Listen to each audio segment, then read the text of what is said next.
আল্লাহ রাব্বুল আলামিন 8 শ্রেণীকে ভালোবাসেন। এর মধ্যে এক নম্বর হলো ইন্নাল্লাহা ইউহিব্বুত তাওয়াবিনা ওয়া ইউহিব্বুল মুতাতাহহিরিন। জোরে বলুন আল্লাহু আকবার। আল্লাহু আকবার। আল্লাহ রাব্বুল আলামিন এক নম্বর তওবাকারীকে ভালোবাসেন, যারা তওবা করবে আল্লাহর কাছে। তওবা তো তারই করতে হবে যার গুনাহ আছে, যার গুনাহ নাই তার তওবা করার দরকার নাই। এই জায়গায় আমরা যারা বসে আছি কারো তো কোনো গুনাহ নাই। আছে গুনাহ নাই এরকম লোক কে আছেন? হাত তোলেন। গুনাহ নাই? গুনাহ আছে? গুনাহ নাই তো? ও আচ্ছা, এই জন্য হাত তুলছেন। হাত নামান। বসে বোঝে নাই মনে হয়, আপনি বোঝেন নাই কথা। একজন শুধু তুললেন যে ওনার গুনাহ নাই। ফেরেশতাদের গুনাহ নাই, ফেরেশতাদের গুনাহ নাই, এই জন্য ফেরেশতার দাম কম, আমাদের দাম বেশি। কেউ কি সুবহানাল্লাহ বলবেন না? কথাটা খুব গ্রামাটিক্যাল, কিন্তু ফেরেশতাদের গুনাহ নাই এই জন্য তাদের দাম কম, আর আমাদের গুনাহ আছে এই জন্য আমাদের দাম বেশি। কি কথা কি প্যাঁচ মনে হচ্ছে না একটু? তাহলে গুনাহ করি আজকের থেকে নাকি এরকম কিছু নাকি? আবার একটা হাদিসে আসছে, একটু কান লাগাতে হবে কথাগুলো। এই কথাগুলো একটু ভুলের বুঝে কম বেশি হলে ভুল বুঝবেন। আবার হুজুর আবার এটা কি বলে গেল? একটা হাদিস আল্লাহ তাআলা নিজেই বলছেন, লাউ লাম তুযনিবু লাযহাবাল্লাহু বিকুম ওয়া লাজাআ বিকওমিন হাত্তা ইউযনিবুন। ও দুনিয়ার মানুষ, তোমরা যদি গুনাহ না করো, গুনাহ না যদি করতে পারো, তাহলে আমি তোমাদেরকে দুনিয়া থেকে মিটায় দেব, বের করে দিয়া এমন কিছু বান্দাদেরকে আমি দুনিয়াতে পাঠাবো যে বান্দাগুলো গুনাহ করবে, চোখের পানি ফেলে ফেলে মাফ চাবে, তওবা করবে, আমি আল্লাহ তাকে মাফ করে দেব। তাহলে আজকে থেকে আমরা গুনাহ শুরু করি। গুনার জন্য কান্দে। ঠিক আছে না? হ্যাঁ, একটু কান লাগান। তাহলে বান্দার গুনাহ হবেই। বান্দার গুনাহ কি হবেই, এই জন্য আল্লাহ তাআলা বলছেন। কিন্তু বান্দা ইচ্ছা করে কোনো গুনাহ করা যাবে না।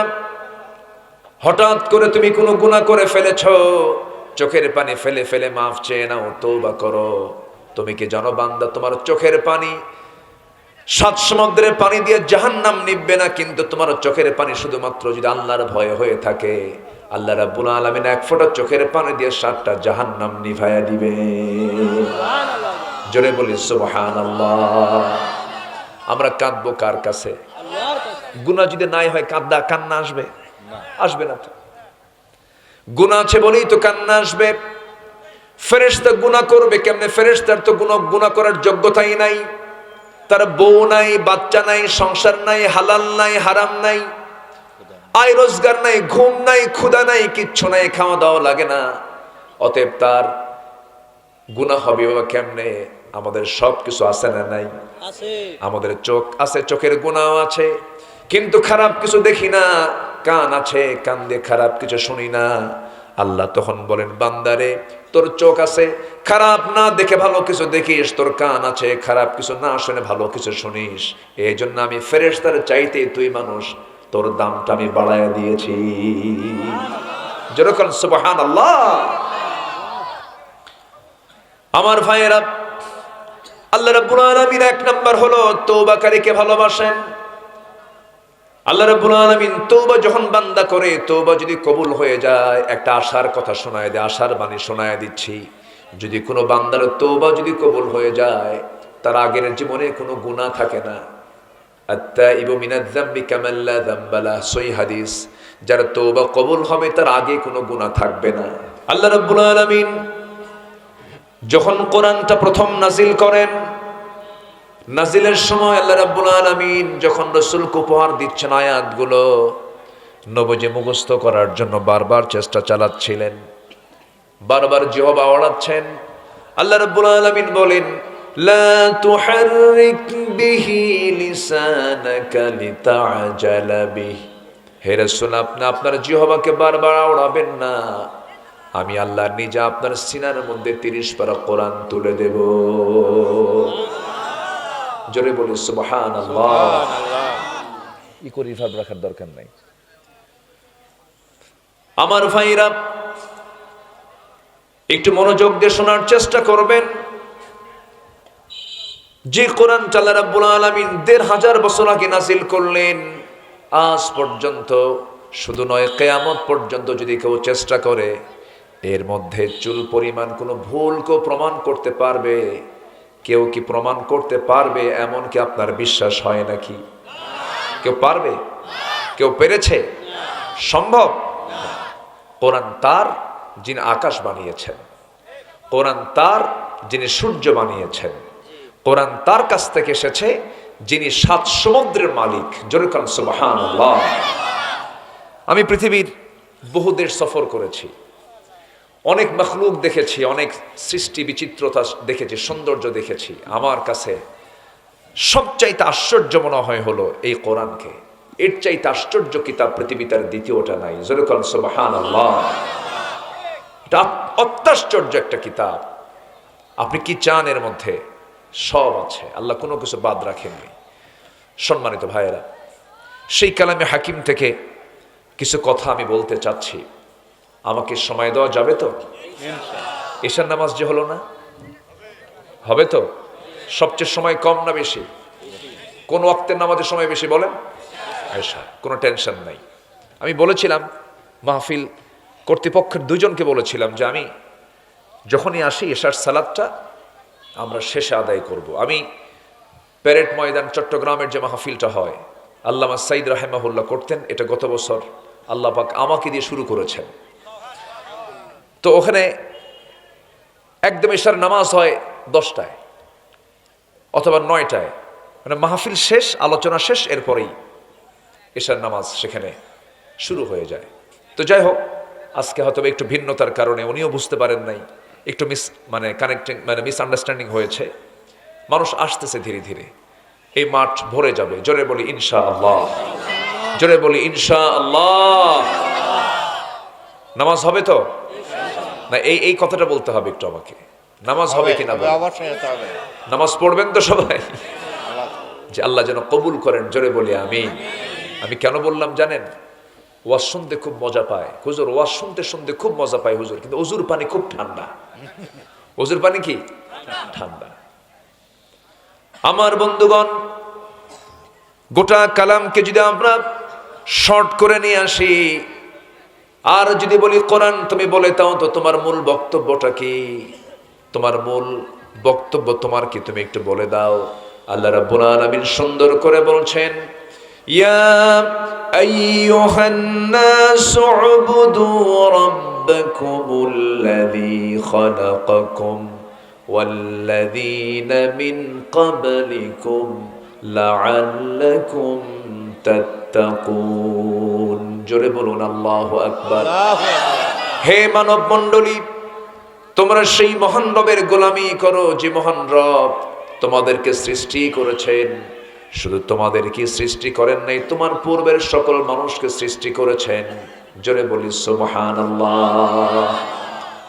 তাহলে গোটা কোরআনের মূল বক্তব্য হচ্ছে, এই পৃথিবীতে আমার আপনার দায়িত্ব হচ্ছে কারো গোলামি না করে কারো গোলামি করা। কাউকে খুশি করার আগে কাকে খুশি করা? কারো প্রিয় পাত্র হওয়ার আগে কার প্রিয় পাত্র হওয়া? আল্লাহর।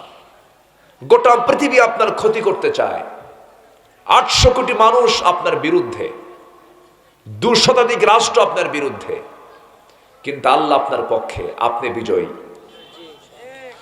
গোটা পৃথিবী আপনার পক্ষে, সব মানুষ আপনার পক্ষে কাজ করতে চায়, কিন্তু আল্লাহ আপনার বিপক্ষে, আপনি পরাজিত। আপনি পরাজিত।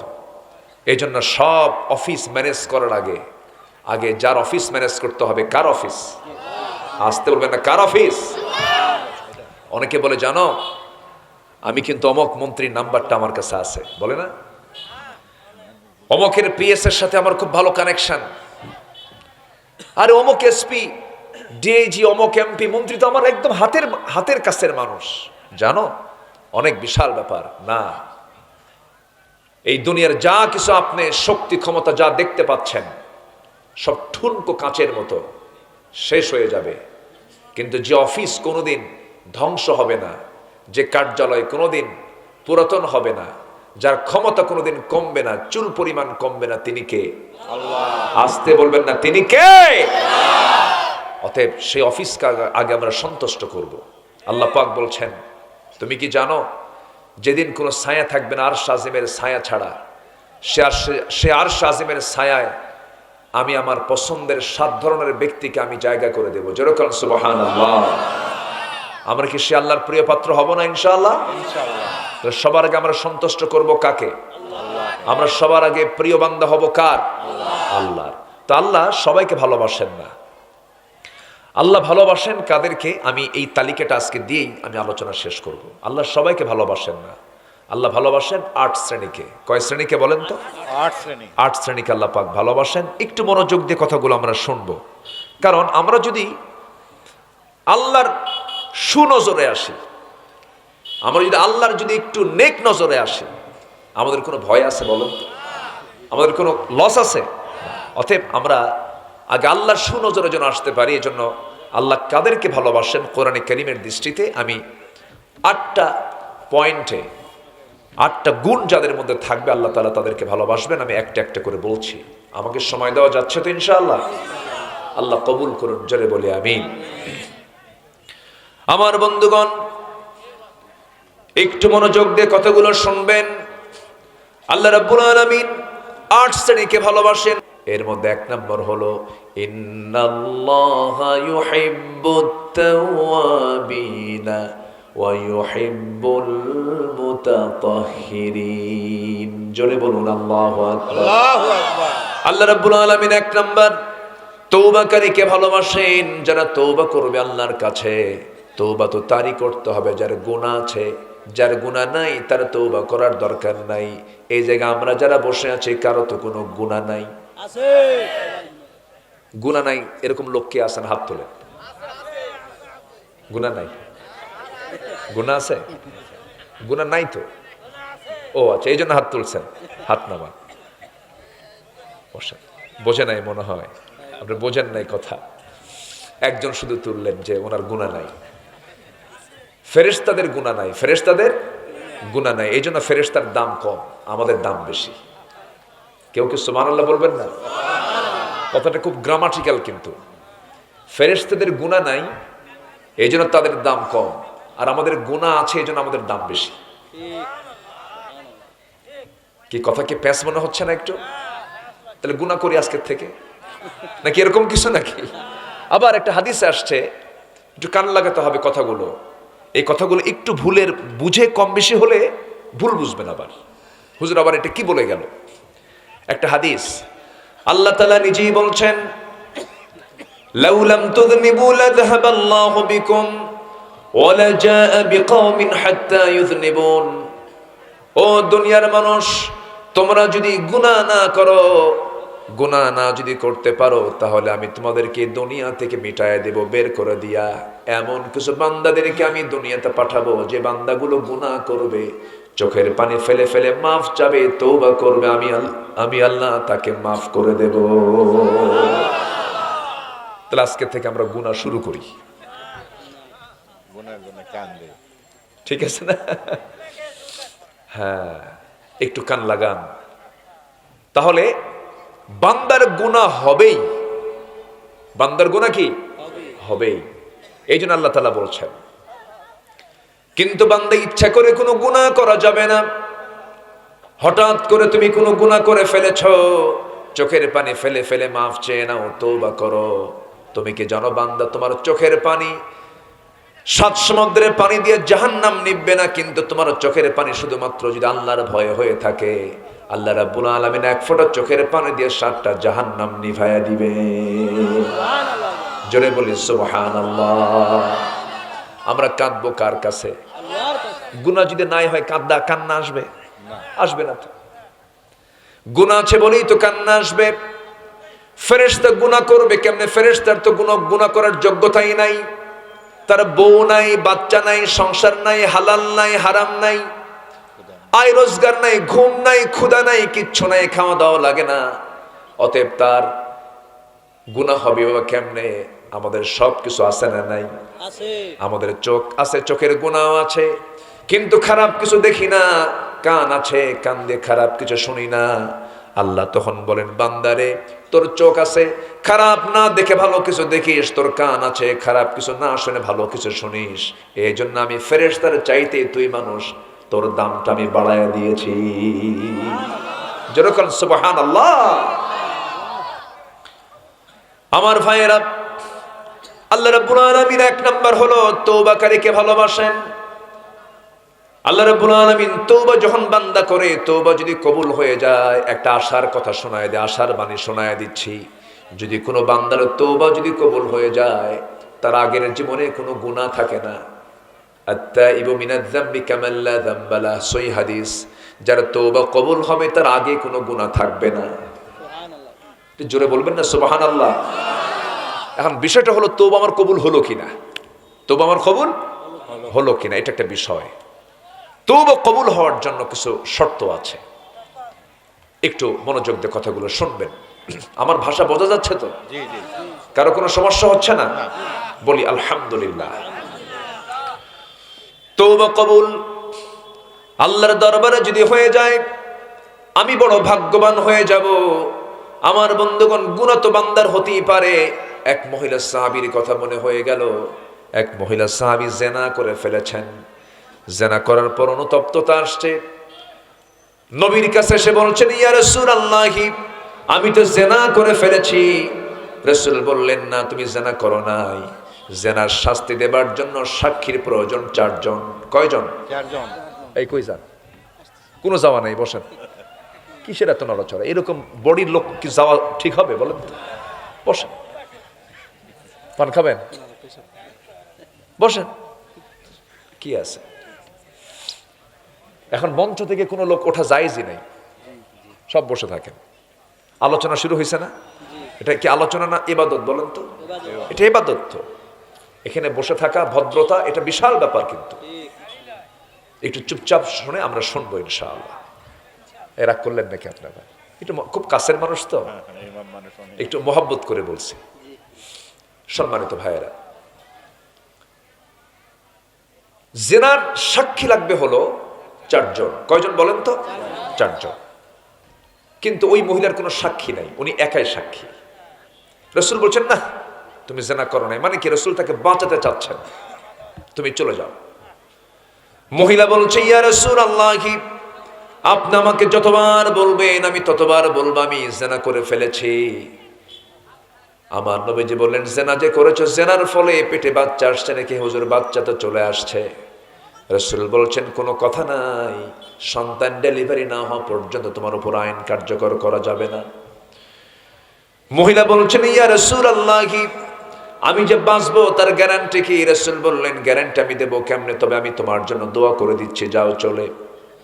মহিলা চলে গেলেন, সেজদায় পড়ে পড়ে কান্দেন, তওবা করেন, চোখের পানি ফেলে ফেলে যায় নামাজ ভিজায় ফেলেন। এক সময় চলে গেল 6টা মাস, 7টা মাস, 9টা মাস পার হলো। সন্তান ডেলিভারি হয়ে গেল। ডেলিভারি হওয়ার 2 দিন, 3 দিন, 4 দিন পরে নয়, মাত্র একটা দিন পর নবীর সামনে হাজির হয়ে বলছেন, হুজুর, সন্তান তো প্রসব হয়েছে, সন্তান ডেলিভারি হয়ে গেছে, আপনি আমার উপরে কার্যকর করে দেন আইনগুলো। আমি পৃথিবীতে শাস্তি নিয়ে যদি বিদায় হতে পারি, কিয়ামতের দিন আল্লাহ পাক আমাকে জান্নাতের কাতারে উঠায় নেবেন। আমি শাস্তি দুনিয়াতেই পেতে চাই। আমার রাসূল বলছেন, ও মহিলা, সন্তান যে ডেলিভারি হয়েছে, সন্তানটা জীবিত না মৃত? হুজুর, সন্তান তো জীবিত রেখে আসছি। রাসূল বলছেন, হাউলাইনি কামিলাইন, সন্তানকে তোমার অবশ্যই দুধ পান করাতে হবে, নচেত সন্তান মারা যাবে। মহিলা বলছে, হুজুর, এত লম্বা সময় কেমন করে করব যদি মরে যায়? রাসূল বলছেন, আমি তোমার জন্য দোয়া করে দিচ্ছি, চলে যাও। মহিলা চলে গেলেন, সন্তানকে দুধ পান করালেন। 6 মাসের মাথায় সন্তানকে টোটালি দুধ বন্ধ করে সন্তানটাকে কোলে করে নিয়ে অন্য খাবারের প্র্যাকটিস গড়ে তুলে নবীর কাছে এসে বলছে, হুজুর, সন্তান দুধ খাওয়া ছেড়ে দিয়েছে, সন্তানের আমার বুকের দুধের কোনো প্রয়োজন হবে না, সন্তান আমাকে ছাড়া এই পৃথিবীতে বাঁচতে পারবে। হুজুর, দয়া করে দেরি করবেন না, আপনি আমার উপর আজকার ফেরত দিবেন না, আইনটা কার্যকর করে দেন। এই যে সন্তান দেখেন, আমার নবীজি হাতটা আগায় দিলেন, সন্তানটা কোলে নিলেন। এরপরে বলছেন, সাহাবীরা, এই যে সন্তান আমার হাতে দেখতে পাচ্ছ, এই সন্তানের লালন পালনের দায়িত্ব যে বান্দা গ্রহণ করবে, আমি রাসূল এবং ওই ব্যক্তি জান্নাতের মধ্যে 2 নখের দূরত্ব অবস্থান করব। এই কথা বলার সঙ্গে সঙ্গে কয়েকজন সাহাবী দৌড় মেরে চলে আসলেন, একজনের কোলে সন্তানটা তুলে দিলেন। আমার রাসূল বলছেন, ও সাহাবীরা, উন্মুক্ত মরু প্রান্তরে মহিলাকে নিয়ে যাও, বুক পর্যন্ত পুঁতে রেখে পাথর মেরে শেষ করে দাও। বিধানটা কার? আসতে কমেন না, বিধানটা কার? আমি আল্লাহকে বেশি ভালোবাসি না আল্লাহ আমাকে বেশি ভালোবাসেন? বলেন না ভাই, বলেন, একটু বলেন। আমি আল্লাহকে বেশি ভালোবাসি, না, আল্লাহ আমাকে আল্লাহ আমাকে? সে আল্লাহ বলছেন তাকে পাথর মেরে শেষ করে দাও। বুঝতে হবে কথাগুলো, কারণ জেনাটা এমন একটা গুনার নাম। জেনা মানে হলো ভাইরাস, জেনা মানে হলো নতুন রোগ সৃষ্টি হয়ে যাওয়া, জেনা মানে হলো সমাজে মহামারী আকার ধারণ করা। মাঝখান দিয়ে যে কোভিড-19 চলে গেল, করোনার যে ভাইরাসটা আমরা দেখেছি শুনেছি, মাঝখান থেকে এই তো মাসখানেক মাস দেড়েক আগে শুক্রবারে ভূমিকম্প হলো। এই সমস্ত বিষয়গুলো বলুন তো রহমত না গজব? আস্তে রহমত না গজব? গজব। 10:30টার দিকে ঢাকাতে ভূমিকম্প হলো। এখানে ভূমিকম্প হয়েছে কিনা জানি না, অল্প অল্প। ওই দিনে হয়েছে, সব জায়গায় কম বেশি হয়েছে, কিন্তু ঢাকায় বেশি হয়েছে।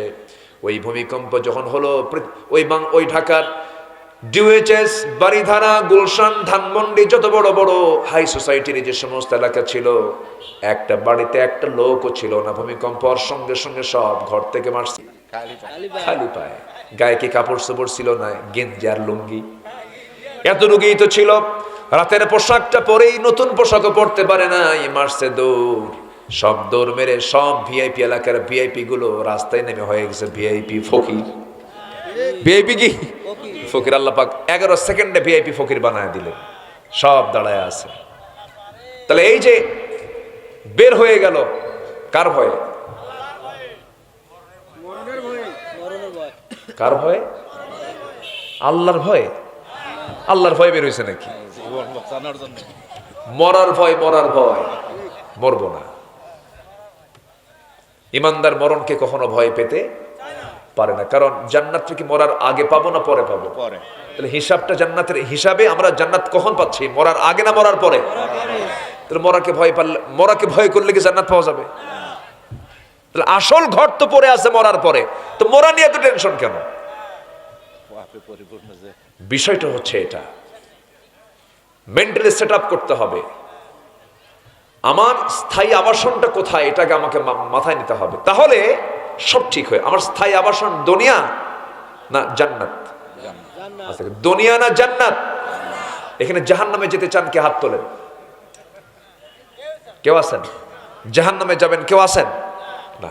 জাহান্নামে যাওয়ার লোক কিন্তু একটাও নাই, কিন্তু নামাজ পড়ার লোকও খুঁজে পাওয়া যায় না। আচ্ছা বলুন তো, কল্লা না কাল্লা। কাল্লা গাড়ি কাম সারছে, কাল্লাই গাড়ে না, গাড়িতে কাল্লা পাওয়া গেছিল, এই জন্য। ও, গাড়িতে কাল্লা পাওয়া গেছে এই জন্য। জন্য তাহলে কাল্লা গাড়ি। আপনি গাড়েন টারেন না কিছু তো নাকি? না, না। আচ্ছা ঠিক আছে, মাশাআল্লাহ, ভালো। পানির ব্যবস্থা করতে যায়, ওই আচ্ছা, কাল্লাটা পাওয়া গেছে। তাহলে ইতিহাসটা আপনি তাহলে ইতিহাস, জানেন জি। যে আলহামদুলিল্লাহ। যাক, ওটার কাল্লাগাড়ির তফসির আমরা না শুনি, আমরা মূল জায়গায় যাই। আচ্ছা, কাল্লাগাড়ির মসজিদের ফজরের মুসল্লি যা হয়, সব ওয়াক্তের চাইতে বেশি না কম? আমাদের এখানে ফজরের মুসল্লি সবচেয়ে কম না সবচেয়ে বেশি? কম। জোহরে বেশি না ফজরে বেশি? আমাকে এই গ্রামে হয় আর কি। ফজর বেশি হয়, জোহর তার চেয়ে কম না বেশি? কারণ হচ্ছে মাশাআল্লাহ, ভালো। এখানে একটু আমি অনেক খুশি হয়েছি যে ফজর এবং এশার জামাতে আপনাদের সবচেয়ে মুসল্লি বেশি হয়, এটা ভালো। আমি এটা একটা দৃষ্টান্ত পেলাম। কিন্তু গোটা দেশের জরিপ যদি আপনি করেন, সবচেয়ে কম মুসল্লি কোন ওয়াক্তে? ফজরে। মানুষ বেশি থাকে কোন ওয়াক্তে বাড়িতে? জ্বর। ফজরে। হ্যাঁ, ফজরে। ফজরই বেশি থাকে মানুষ বাড়িতে, ঘুমায়। আমার বন্ধুগণ, এই সমস্ত চিন্তা তো মানুষের মরার চিন্তা নয়। 10:30টার দিকে ভূমিকম্পর ভয়ে মরা থেকে বাঁচার জন্য মারল দৌড়। কিন্তু মরা থেকে বাঁচার জন্য তারা দৌড় মারা লাগতো না যদি ফজরের সময় আল্লাহর ভয়ে সে যদি মসজিদের দিকে চলে যেত। এই যে নতুন নতুন রোগ হচ্ছে, এগুলো অবাধ বিচরণ জেনার জন্য হচ্ছে। আমার ভাইয়েরা, ওই মহিলার ব্যাপারে রাসূল যে সিদ্ধান্ত নিলেন, এটা তো আমার নবীর সিদ্ধান্ত নয়, এটা হচ্ছে আমার আল্লাহ তাআলার সিদ্ধান্ত। তাকে পাথর মেরে শেষ করে দাও। লোকজন সব ডাকা হলো, লোকজনের সামনে গোটা এলাকাকে জানায় দিয়া মহিলাকে যখন রাসূল বলছেন মহিলাকে নিয়ে যাও উন্মুক্ত মরু প্রান্তরে, বুক পর্যন্ত পুঁতে রেখে তাকে পাথর মেরে শেষ করে দাও। যখন পাথর মারা হচ্ছিল এমন সময় সাইয়েদনা আলী তাদের মাঝে ছিলেন, তিনি পাথর মারতেছিলেন। রাসূলকে বলছেন হুজুর, আমি যখন তাকে পাথর মারছিলাম তার শরীর থেকে ফিনকি দিয়ে কয়েক ফোঁটা নাপাক রক্ত আমার গায়ে এসে লাগছিল, আমার হাতে এসে লাগছিল। রাসূল বলছেন আলী, তুমি কোন মহিলার রক্তকে নাপাক রক্ত বলো? তুমি কি জানো ওই মহিলার রক্ত জমিনে স্পর্শ করার পূর্বে মহান রব্বুল আলামিন তাকে জান্নাতের মেহমান বানায় নিয়েছে। আমার বন্ধুগণ, আমার নবীজি বলছেন আলী, তুমি যা বলেছো বলেছো, আর বলতে যেও না, যা হয়েছে হয়েছে, আর তুমি বলতে যেও না। মহিলার জানাজার আয়োজন করো। আজকে ওই মহিলার জানাজার জন্য আমি কাউকে দায়িত্ব দেব না, আমি রাসূল নিজেই তার জানাজার ইমাম হয়ে যাব। জোরে বলে সুবহানাল্লাহ। আমার নবীজি জানাজায় হাজির হলেন, জানাজা সম্পূর্ণ করলেন। রাসূল কাদা কাদা কণ্ঠে বলছেন সাহাবীরা, কিছুক্ষণ আগে যে মহিলার জানাজা সম্পূর্ণ হলো, এই মহিলা জীবনের শেষ সময় পর্যন্ত যে পরিমাণ তওবা করেছে, এই তওবা যদি মদিনার ৭০ জন গুনাহগারদের মাঝে যদি বন্টন করে দেওয়া হতো, প্রত্যেকের গুনাহ মাফ করে ৭০ জনকে মহান রব্বুল আলামিন জান্নাত দিয়ে দিতেন। আমার বন্ধুগণ, এই মহিলাকে আল্লাহ রাব্বুল আলামিন মাফ করেছেন কিসের কারণে বলেন? তওবার কারণে। তওবাটা খুব গুরুত্বপূর্ণ বিষয়। আল্লাহ ৮ শ্রেণীকে ভালোবাসেন, ৮ ধরনের লোককে ভালোবাসেন। নাম্বার 1 হলো যারা তওবা করবে। আমরা তওবা করব একবার না বারবার? একবার না বারবার? আমার নবীজি রাসূল তওবা করেছেন একবার না বারবার? রাসূল নিজে বলেন, আমি নিজে তওবা করি ১০০ বার, তোমরাও তওবা করো ১০০ বারেরও বেশি বার তওবা করে সারা দিন। তুবু ইলাল্লাহ ফাইন্নী আতুবু ফিল ইয়াউমি মিআতা মাররাহ। এইজন্য আমার বন্ধুগণ, তওবা যার ভিতরে বারবার আসবে তার দ্বারা সহজে কোনো গুনাহ হবে না। তওবা করব আমরা, সুন্দর করে আল্লাহকে বলবো, আল্লাহ এই গুনাহ জীবনে আর করব না, আমারে মাফ করে দাও। আপনি কি জানেন আমার আল্লাহ মাফ করার জন্য কত অস্থির হয়ে থাকেন? বান্দা যখন এক পাল্লার দিকে দাঁড়া যায়, আল্লাহ তার দিকে 10 পা যান। বান্দাকে আল্লাহ মাফ করার জন্য প্রত্যেক রাতে, শুধু শবে কদর নয়, শুধু রমজান মাস নয়, বরাত নয়, মেরাজ নয়, 365 দিনের 365 রাত আল্লাহ রাব্বুল আলামিন আমাকে আপনাকে মাফ করার জন্য দুনিয়ার আকাশে চলে আসেন। সুবহানাল্লাহ। দুনিয়ার আকাশে আসেন। দুনিয়ার আকাশে এসে বলেন, আলা মিন মুস্তাগফিরিন ফাগফির লা, কোন ক্ষমা প্রার্থী আছে আমার কাছে ক্ষমা চাবে, আমি তাকে মাফ করে দেব। আমার বন্ধুগণ, আল্লাহ পাক তার আরশ আজিমটা কত দূর কেউ অঙ্ক করে হিসাব করে মিলাতে পারবেন না। আমরা তো আকাশেই পৌঁছতে পারি নাই। মানুষ মাত্র গবেষণা করে, আল্লাহর সৃষ্টি নিয়ে গবেষণা করে মঙ্গল গ্রহ পর্যন্ত গেছে, চাঁদের দেশ গেছে, গেছে না চাঁদের দেশে? চাঁদের দেশে মানুষ গেছে, মঙ্গল গ্রহে গিয়েছে।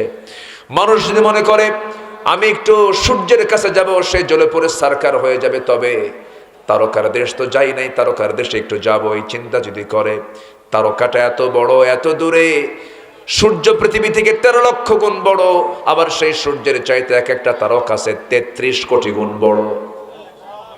একটু আস্তে কর সুবহানাল্লাহ, জোরে বলে সুবহানাল্লাহ। 33 কোটি গুণ বড় সেই তারকা। অসংখ্য তারকা আল্লাহ রাব্বুল আলামিন মহাশূন্যে ঝুলায় রেখেছেন। কি রেখেছেন? ঝুলায় ঝুলায় রেখেছেন, আটকে নাই, ঝুলায় ঝুলায় রেখেছেন। পরিভ্রমণ করতেছে সেই তারকাগুলো। সেই তারকার সবচেয়ে নিকটবর্তী তারকা, পৃথিবীতে সবচেয়ে নিকটবর্তী তারকার নাম হলো প্রক্সিমা সেন্ট্রাই।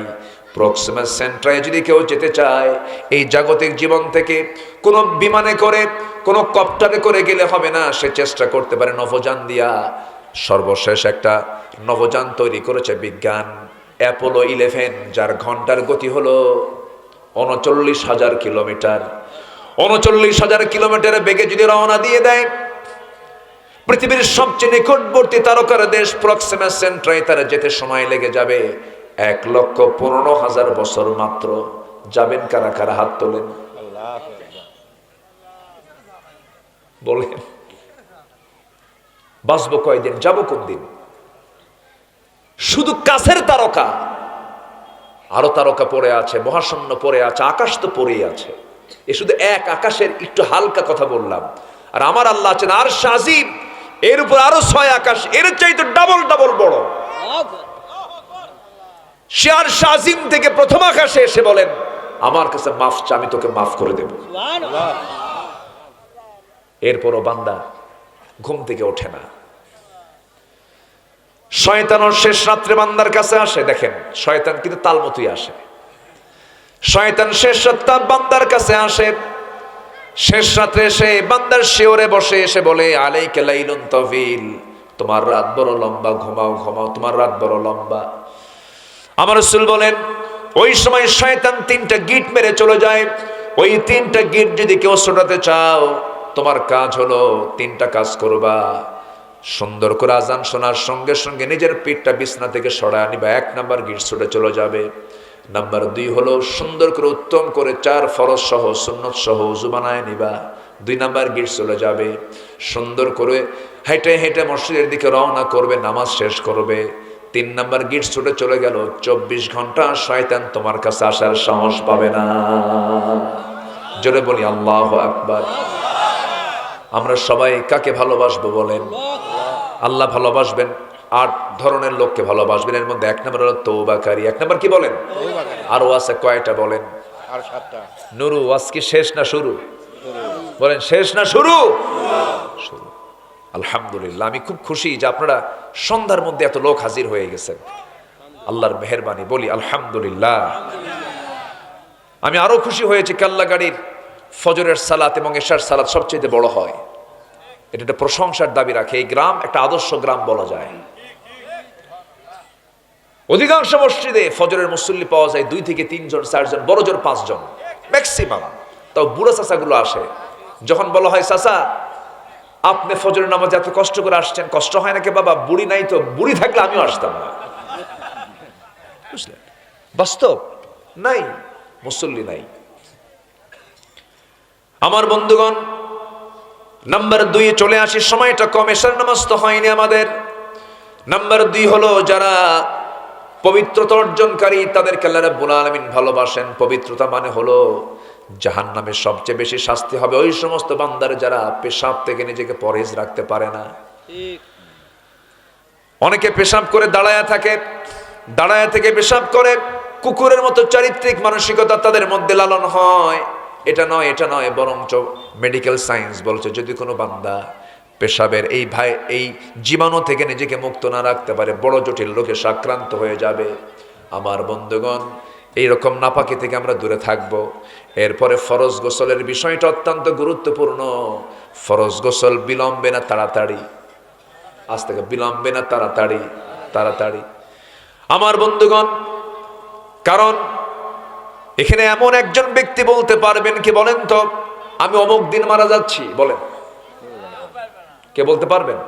আমি অমুক সময় মারা যাচ্ছি, কেউ কে বলতে পারবেন? যেহেতু মারা যাওয়ার কোনো নিশ্চয়তা নাই কখন মরে যাব, অতএব আমাকে আপনাকে প্রিপারেশন নেওয়ার দরকার আছে না নাই? সাইয়েদনা বেলাল রাদিয়াল্লাহু তাআলা আনহু দুনিয়াতে বসে আছেন, আমার নবীজি জান্নাত, আল্লাহ পাক তাকে জান্নাত দেখালেন। জান্নাতের মধ্যে সাইয়েদনা বেলালের কণ্ঠ তার কানে আসলো। আমার নবীজি এসে বলছেন, বেলাল তোমাকে রেখে গেলাম দুনিয়াতে, কিন্তু তোমার আওয়াজটা পেলাম জান্নাতে। ঘটনা কি বলো?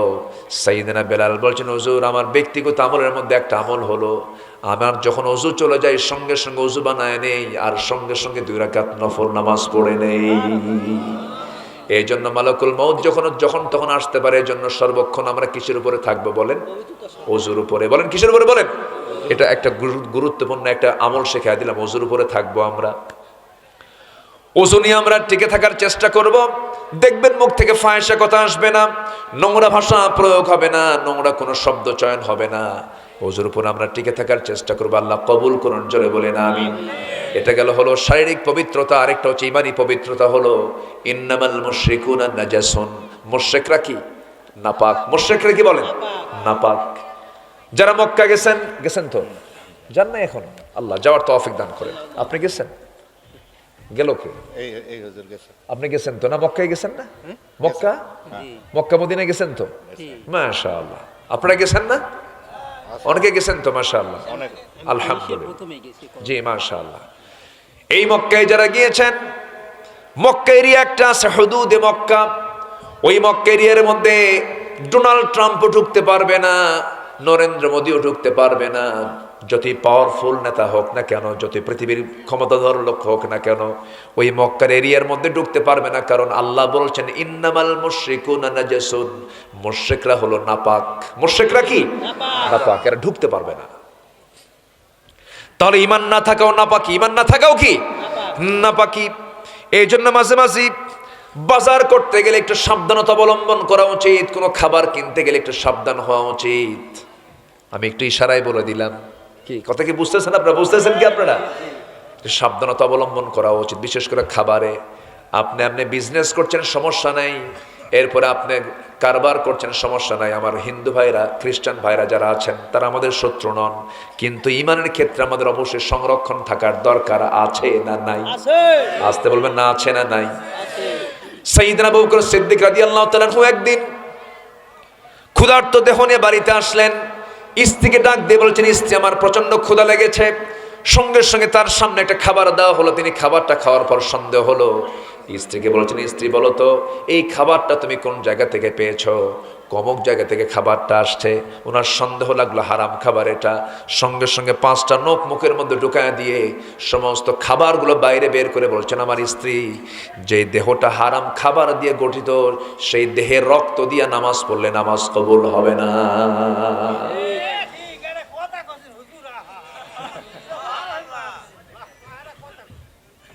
এটা আমার কথা না বাবাজি, বলেছেন মুহাম্মদ সাল্লাল্লাহু আলাইহি ওয়াসাল্লাম।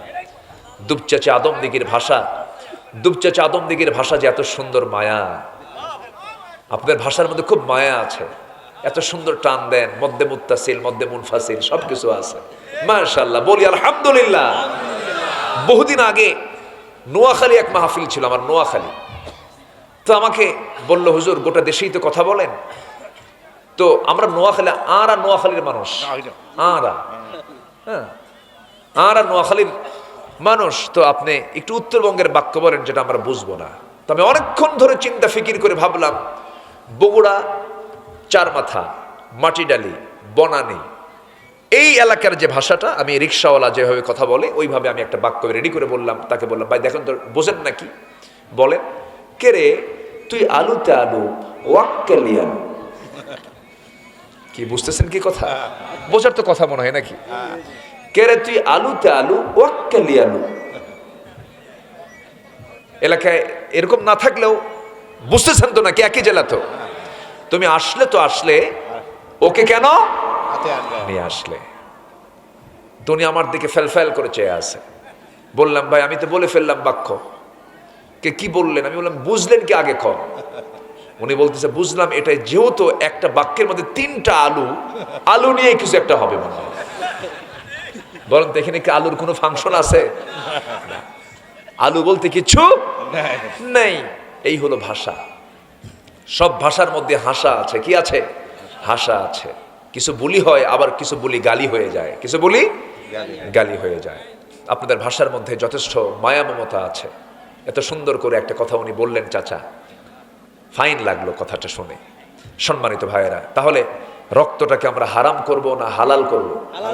বলেন, হারাম না হালাল? আমার বন্ধুগণ একটু কান লাগাবেন। নাম্বার 1, আল্লাহ পাক ভালোবাসেন তওবাকারীকে। নাম্বার 2 হলো পবিত্রতা অর্জনকারী যারা হবে তাদেরকে ভালোবাসেন। এবার নাম্বার 3-এ চলে আসেন, কাকে ভালোবাসেন? আল্লাহ রাব্বুল আলামিন, ইন্নাল্লাহা ইউহিব্বুল্লাযীনা ইউকাতিলুনা ফী সাবিলিহি সাফফান কাআন্নাহুম বুনয়ানুম মারসুস। আল্লাহ রাব্বুল আলামিন ওই সমস্ত বান্দাকে সবচাইতে বেশি ভালোবাসেন যারা আল্লাহর পথে সংগ্রাম করে, তারা পারস্পরিক সীসাঢালা প্রাচীরের মতো কাতারবদ্ধ হয়ে তারা সংগ্রাম করে আল্লাহর পথে। আল্লাহ তাদেরকে দারুণ ভালোবাসেন। আমার বন্ধুগণ, মুনাফিককে চেনা যায় নামাজে না জিহাদে? বলেন বলেন বলেন। মুনাফিককে চেনা যায় নামাজে না জিহাদে? নামাজে মুনাফিক অংশগ্রহণ করতে পারে, নামাজ পড়তে কোনো বাধা নাই, কিন্তু আপনি জিহাদের ময়দানে সবাইকে পাবেন না, কারণ সেই জায়গায় রক্ত দেওয়ার সম্ভাবনা থাকতে পারে, জীবন চলে যেতে পারে। দেখেন না, অনেক নেতা আছে এরকম বক্তব্য দেয়, যত রক্ত লাগে দেব, প্রয়োজনে লোক পাঠাবো, আমি যাব না। আছে না নাই? আমার বন্ধুগণ, আল্লাহ রাব্বুল আলামিন বলছেন, আমি তাদেরকে খুব ভালোবাসি যারা আমার পথে সংগ্রাম করে, যারা সীসাঢালা প্রাচীরের মতো যারা যুদ্ধে অংশগ্রহণ করে, আমি তাদেরকে দারুণ ভালোবাসি। সাহাবে কেরামদের জীবনের দিকে তাকান, কি তাদের কোনো জীবনের মায়া ছিল না, তাদের সারা জীবনের চাওয়া ছিল আল্লাহ যেন আমাকে শহীদ হিসেবে কবুল করেন। তারই অংশ হিসেবে অনেক সাহাবী হাসতে হাসতে দুনিয়া থেকে বিদায় নিয়েছেন। আমার বন্ধুগণ, উহুদ যুদ্ধের প্রেক্ষাপট সবার জানা আছে, বদর যুদ্ধের কথা সবার জানা আছে। বদর যুদ্ধের ময়দানে উবাইদ ইবনুল জাররাহ নামে একজন সাহাবী যুদ্ধে অংশগ্রহণ করলেন। বদর যুদ্ধ তেমন একটা যুদ্ধের নাম, যে যুদ্ধে বাবা আসছে এক পক্ষ নিয়ে, ছেলে আসছে আরেক পক্ষ নিয়ে, ভাই আসছে এক পক্ষ নিয়ে, আর ভাই আসছে আরেক পক্ষ নিয়ে, ভাই ভাইয়ের যুদ্ধ, বাপ বেটা যুদ্ধ, আত্মীয় আত্মীয় যুদ্ধ, রক্ত রক্ত যুদ্ধ।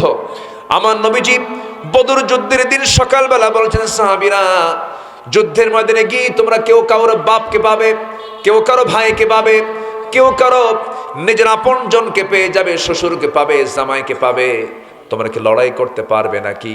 সঙ্গে সঙ্গে সাহাবে কেরাম বলছেন, ইয়া রাসূলুল্লাহি, আল্লাহর কসম করে বলি, আমরা আল্লাহ এবং রাসূলকে জীবনের সকল কিছুর চাইতে আপনাকে বেশি ভালোবাসি। কোনো চিন্তা নাই, কোনো টেনশন নাই, ইয়া রাসূলুল্লাহি, ইয়া হাবিবাল্লাহি, কোনো চিন্তা করবেন না, আমরা আছি। যুদ্ধের ময়দানে উবাইদা যুদ্ধ চালাচ্ছিলেন। এমন সময় দেখা গেল উবাইদা নিজের জন্মদানকারী বাপকে সামনে পেলেন। সামনে পাওয়ার সঙ্গে সঙ্গেই মনে করলেন, আরে এই বাবা আমাকে কোলে পিঠে মানুষ করেছেন, কেমন করে আঘাত করি।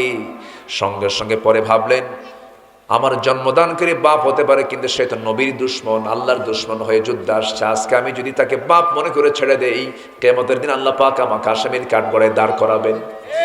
বাপকে বাপ না মনে করে, শিরকের প্রতীক মনে করে, তরবারি আবার কষমুক্ত করে গর্দান বরাবর হাঁকায়া দিলেন, মস্তকটা ছিটকে পড়ে গেল। সঙ্গে সঙ্গে দুনিয়া থেকে বিদায় হয়ে গেল। বাপ সন্তানের হাতে দুনিয়া থেকে নিহত হয়ে গেছে। বদর যুদ্ধের পরে মুসলমানদের বিজয়ের পর সবার মুখে আনন্দ থাকলেও উবাইদার মুখে হাসি নাই। রাসূল বলছেন, উবাইদা হাসো না কেন হুজুর? আমার বাপ আজকে দুনিয়া থেকে বিদায় নিয়েছে। সাহাবে কেরামকে রাসূল বলছেন, কারা বিদায় করেছে বলো? হুজুর, উবাইদা নিজে তার বাপকে আঘাত করেছে। আমার নবীজি বুকের সঙ্গে জড়িয়ে ধরে বলছে, উবাইদা, আজকে তোমার জন্য আল্লাহর জান্নাত ওয়াজিব হয়ে গেছে। জোরে কোন সুবহানাল্লাহ, আরো জোরে কোন সুবহানাল্লাহ। আমার বন্ধুগণ, শাহাদাতের তামান্না সবার হৃদয়ে থাকতে হবে, শহীদি চেতনা সবার হৃদয়ে থাকতে হবে। আমার বন্ধুগণ, ওমরে ফারুকের নাম সবাই শুনছেন তো নাকি? ওমরে ফারুকের নাম সবাই শোনেন না? কয় নাম্বার খলিফা বলেন?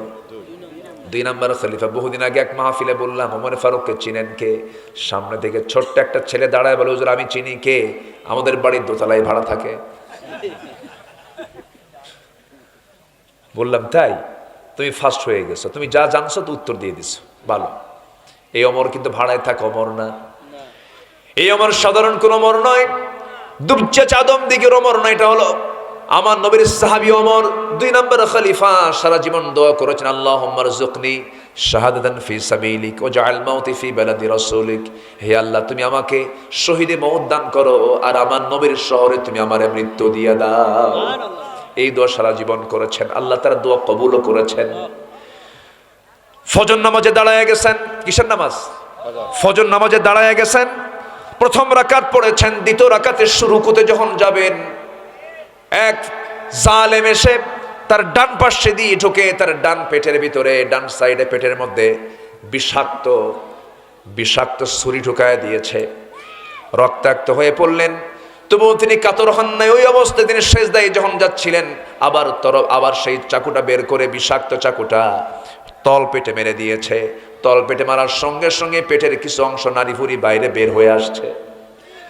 সাইয়েদনা ওমর ফারুক রাদিয়াল্লাহু আনহুর মুখে কোনো কান্না নাই, মুস্কি মুস্কি হাসি মারতেছে, না হারে আমি কত বড় ভাগ্যবান, আমাকে কোনো মুসলমান আঘাত করে নাই, আমাকে আঘাত করেছে একজন অগ্নি উপাসক, আমি নিশ্চিত শহীদের মর্যাদা পেয়ে যাচ্ছি। যেরকম সুবহানাল্লাহ।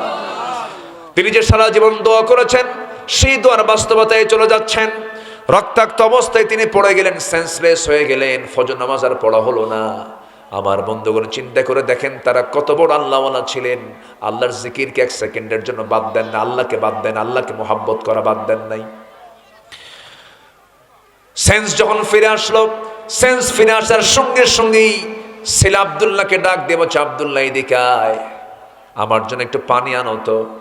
ছেলে ভাবছে মনে হয় আমার আব্বা পানির জন্য ছটফট করছেন, পানি নিয়ে আসছে পান করার জন্য। তিনি বলছেন তুমি কিসের পানি আমাকে দিতে চাও, আমার তো ফজর নামাজ হয় নাই। সুবহানাল্লাহ, আমার কি নামাজ হয় নাই? ফজর নামাজটা হয় নাই। নারী ভুরি বের হয়ে গেছে কিন্তু ফজর নামাজ হয় নাই। কি পেরেশানি! কার ভালোবাসা? আজ থেকে মানে কার ভালোবাসা? আমরা আল্লাহর সঙ্গে কথা বলবো কিসে দাঁড়ায়া? যত কথা বলবো কিসে দাঁড়ায়া বলেন? নামাজে দাঁড়ায়া। নামাজে দাঁড়ায় গেছেন সাইয়েদনা ওমর ফারুক, পারলেন না, ভুঁড়িগুলো বের হয়ে যাচ্ছে, বসে পড়লেন। বসে পড়ে ইশারা করে ওযু বানায় নামাজটা পড়লেন। এবার বলছেন আব্দুল্লাহ কান্দো কেন? তোমার বাবার নাকের মধ্যে জান্নাতের ঘ্রাণ তোমার বাবা পেয়ে গেছে, আমি দুনিয়া থেকে বিদায় নিতেছি। এবার বললেন ও আব্দুল্লাহ, এই লোকটাকে ডাক্তার কি করবে? চিকিৎসা করবে, আসো। চিকিৎসককে সামনে বসায় দিলেন, চিকিৎসা করো। তার সামনে এক গ্লাস দুধের গ্লাস দেওয়া হলো। দুধের গ্লাসটা হাতের মধ্যে নিলেন, বিসমিল্লাহ বলে তিনি পান করলেন, কিন্তু পেটের মধ্যে দুধ থাকলো না, সব নাড়ি ভুড়ি দিয়ে নিচ দিয়ে বের হয়ে গেল। ডাক্তার জিহ্বায় কামড় মেরে ইন্নালিল্লাহ বলে বলতেছে, ডাক্তার বলছে হলো না, রোগী বাঁচবে না। ওমর ফারুক খুশি হয়ে বলছেন, ও ডাক্তার আমিও জানি আমি বাঁচবো না, কারণ নাকের মধ্যে ঘ্রাণ পাচ্ছি, তুমি চলে যাও। ডাক্তারকে ফেরত দিয়ে দিলেন, ডাক্তার হেঁটে যায়।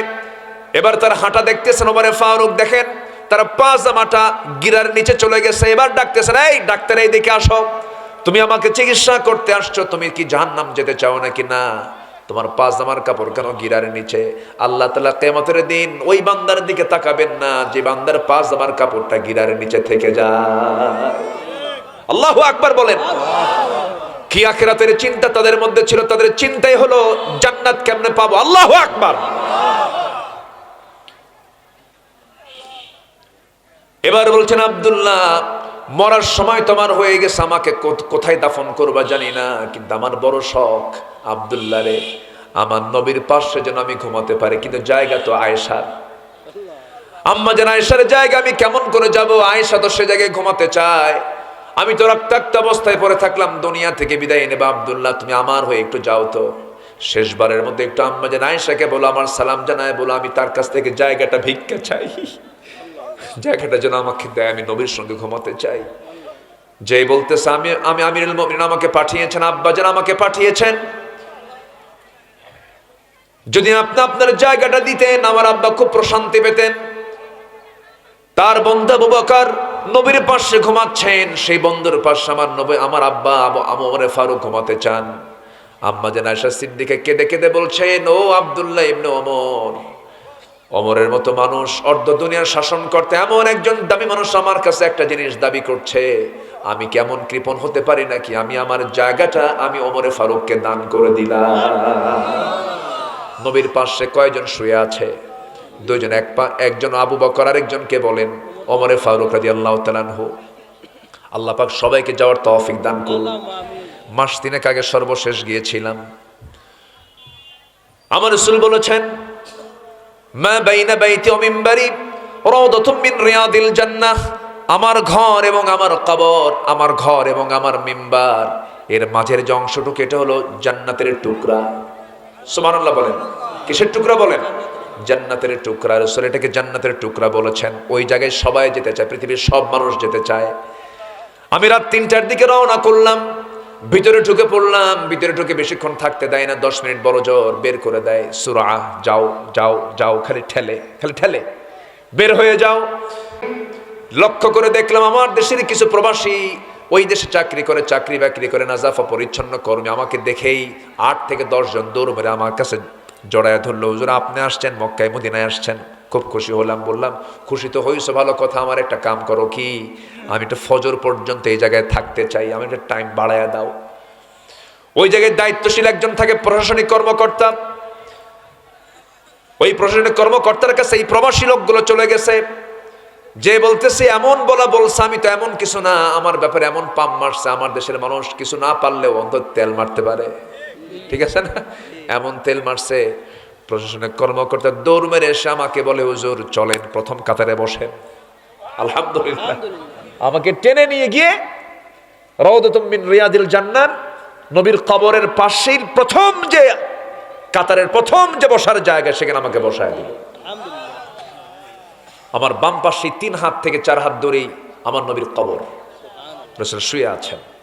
ডান পাশে তাকায় দেখে আমার নবীর মসজিদের মেম্বার ঠিক মাঝখানে বসা।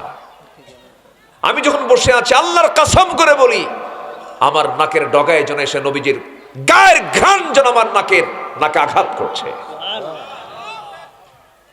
আমার নবীর কবরের পাশে বসে থাকলাম, ডান দিকে তাকালাম, শুধু একটা দোয়া করেছে, আল্লাহ বাড়ি তো বাংলাদেশ, মালাকুল মউত কোন দিন আসবে জানি না, তবে তোমার কাছে ফরিয়াদ, যেদিন মালাকুল মউত আসবে সেই দিন তুমি আমাকে দয়া করে মদিনা শরীফ পাঠিয়ে দিবা, মরণটা যেন মদিনায় হয়। এই দোয়াটা আমি 1 নাম্বার করেছি। ভাইরে, আল্লাহর ভালোবাসা, নবীর ভালোবাসা ছাড়া পৃথিবীতে আর কিছু আছে বলেন তো? আসতে কেমন না আছে? সব মরে যাওয়ার সঙ্গে সঙ্গে ডিলেট, ওয়াল কি ডিলেট, কিচ্ছু থাকবে না, অল ইরেজ, সব শেষ। শুধু ব্যাকে থাকবে কার ভালোবাসা, আর সাথে হলো মুহাম্মদ সাল্লাল্লাহু আলাইহি ওয়াসাল্লামের ভালোবাসা। আল্লাহ এমন মোহাব্বত করার তৌফিক সবাইকে দান করুন, জোরে বলি আমিন। নাম্বার 4, সমস্যা নাই, নাম্বার 4, যারা আল্লাহর প্রতি ভরসা রাখবে আল্লাহ তাদেরকে ভালোবাসবেন। আমাদের শেষ ভরসা কে বলেন তো? ইন্নাল্লাহা ইউহিব্বুল মুতাওয়াক্কিলিন।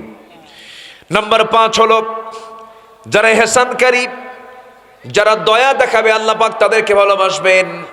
নাম্বার 6 হলো যারা ন্যায়পরায়ণ, ন্যায় বিচারে যারা করবে তাদেরকে আল্লাহ পাক ভালোবাসেন, ইন্নাল্লাহা ইউহিব্বুল মুকসিতিন। নাম্বার 7 হলো যারা মুত্তাকি হবে আল্লাহ রাব্বুল আলামিন তাদেরকে ভালোবাসেন। আল্লাহ রাব্বুল আলামিন বলছেন, ফাস্তাকিমু লাহুম ইন্নাল্লাহা ইউহিব্বুল মুত্তাকিন। জোরে বলুন আল্লাহু আকবার। সর্বশেষ নাম্বার 8 হলো আল্লাহ রাব্বুল আলামিন সেই বান্দাকে ভালোবাসেন যারা ধৈর্যের উপরে টিকে থাকে, ধৈর্যশীল যারা আল্লাহ পাক তাদেরকে দারুণ ভালোবাসেন। আল্লাহ রাব্বুল আলামিন বলছেন, ওয়া কাআইয়িম মিন নাবিয়্যিন কাতালা মাআহু রিব্বিয়ুনা কাসীর ফামা ওয়াহানু লিমা আসাবাহুম ফি সাবিলিল্লাহ وما ضعفوا وما استكانوا والله يحب الصابرين। জোরে বলুন আল্লাহু আকবার। আল্লাহ রাব্বুল আলামিন ধৈর্যশীলদেরকে দারুণ ভালোবাসেন। আমার বন্ধুগণ, ধৈর্য আছে যার, সফলতা আছে তার। বলেন তো, সংসার আগে না ধৈর্য আগে? বিয়ে আগে না ধৈর্য আগে? এই যে মাহফিলের শোনা আগে না ধৈর্য আগে? সব জায়গায় ধৈর্য লাগে। ব্যবসা আগে না ধৈর্য আগে? আপনি লুঙ্গির দোকান দিয়েছেন, 1 লুঙ্গি দেখে কাস্টমার লুঙ্গি নেবে না, 10 লুঙ্গি দেখবে। 10 লুঙ্গি দেখার পরও বলবে ভালো না, পছন্দ হলো না, চলে গেলাম, তাও রাগ করা যাবে না। আর আপনি যদি বলেন 10 লুঙ্গি দেখলি কেন, কিনবি না কেন, বাইন্দা থবো তোরে, ব্যবসা হবে? ব্যবসা গলে উঠবে। চেয়ারম্যান হয়েছেন, গালিগালাজ শুনতে হবে, ধৈর্যের পরিচয় দিতে হবে। কিন্তু চেয়ারম্যান যদি একটা গালি শুনে থাপ্পড় মারে, সে কি আর জীবনে জনপ্রতিনিধি হতে পারবে নাকি? পারবে না। ধৈর্য আছে যার, দায়িত্ব পালন হবে তার। ধৈর্য নাই যার, তার কোনো কিছুই হবে না। সেদিন এক মহিলা আমারে ফোন দিয়ে বলে, হুজুর আমার স্বামী সকালেও তালাক দেয়, বিকেলেও তালাক দেয়, আমি কি আসি না নাই? কি কথা কি বুঝতেছেন? ধৈর্য নাই। ধৈর্য না থাকার কারণে সব শেষ হয়ে যাবে। আল্লাহ বলছেন, ধৈর্য আনো, আমি তোমার সাথে আছি। যেরকম সুবহানাল্লাহ। সবাইকে এশার নামাজ পড়বেন। কারা কারা একটু হাত তুলে দেখেন দেখি, এশার নামাজ পড়বেন কারা কারা দেখি, তোলেন না। ফজর পড়বেন, ফজর পড়বেন কারা কারা হাত তোলেন দেখি, জোরে বলি ইয়া আল্লাহ আমাদেরকে ফজর, জোহর, আসর, মাগরিব, এশা 5 ওয়াক্ত সালাত আদায় করার তৌফিক তুমি আল্লাহ দিয়ে দাও। জোরে বলি আমিন, আরো জোরে আমিন, আরো জোরে আমিন। হাত নামান। কষ্ট দিয়ে ফেলেছে আপনাদেরকে, খুব কষ্ট পেয়েছেন। মায়েরা বোরকা পড়ে, পর্দা করে, আল্লাহ পাক খাস পর্দা করার তৌফিক দান করুন। জোরে বলি আমিন।